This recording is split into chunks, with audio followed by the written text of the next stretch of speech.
lot is known about how humans catch fishes, but what about how fishes catch their prey? As you'd expect, given the diversity of fishes, there is quite a variety of techniques. However, perhaps more surprisingly, many species actually rely on a very similar method. Most fish feed by suction. Opening their mouth causes a drop in pressure, which lets water in, including the prey. So when you see fish in a tank, and it looks like they're just hoovering their food up, they pretty much are. It's only been studied since about the 1960s, but fish have been doing it for over 400 million years. The lineages in red on the diagram are the ones that use high-powered suction feeding, and in grey are the ones that have secondarily lost this ability, mainly because they moved onto land where air doesn't really offer the same physical properties. Cephalochordates and neurochordates, shown in black on the diagram, filter feed with the assistance of cilia. In blue are salps and lampreys, which do have a weak pumping system. Early gnathostomes did not rely on suction feeding, however the development of muscular jaws and an ossified hyoid arch led to this radiating, particularly among the Actinopterygii. Forward momentum through the water would be expected to create effectively a bow wave and push items away, which isn't great news if you're a hungry fish. Teleosts overcome this with complex musculoskeletal linkages. The neurocranium, it forms the roof of the mouth or buccal cavity. The suspensorium is a structure made of several smaller bones and suspends the left and right hyoid arches. These are joined together with a small bone, the interhyal.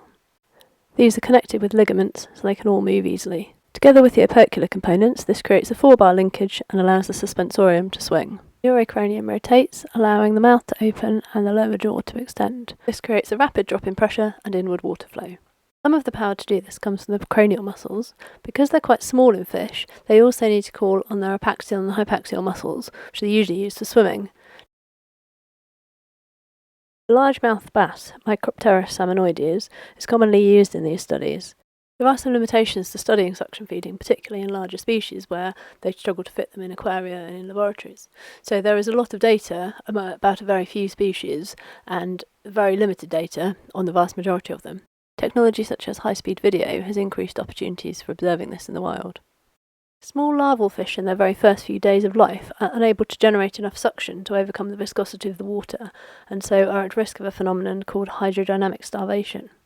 They also have a very small gape size and less developed muscles. Very unlikely they're able to catch prey such as copepods, which are able to make an escape. This contributes to high mortality rates up to around 99% in larval fish. Luckily, these little Pomacentridae seem to be large enough to be doing okay. Cygnathids, which include seahorses and pipefish, have taken this a step further and use pivot feeding, where they very rapidly propel their snout sideways towards their prey. They have fused jaws and a V-shaped hyoid, which allows their body to remain mostly stationary. There are variations in the speed and power of the negative pressure, mostly dependent on the ratio of the linkages and the size and circularity of the mouth. As demonstrated by these shrimpfish, Aeolus gastrigatus, suction feeding is pretty efficient. So this explains why you may sometimes see little whirlpools on the surface near your line if you do choose to catch fish.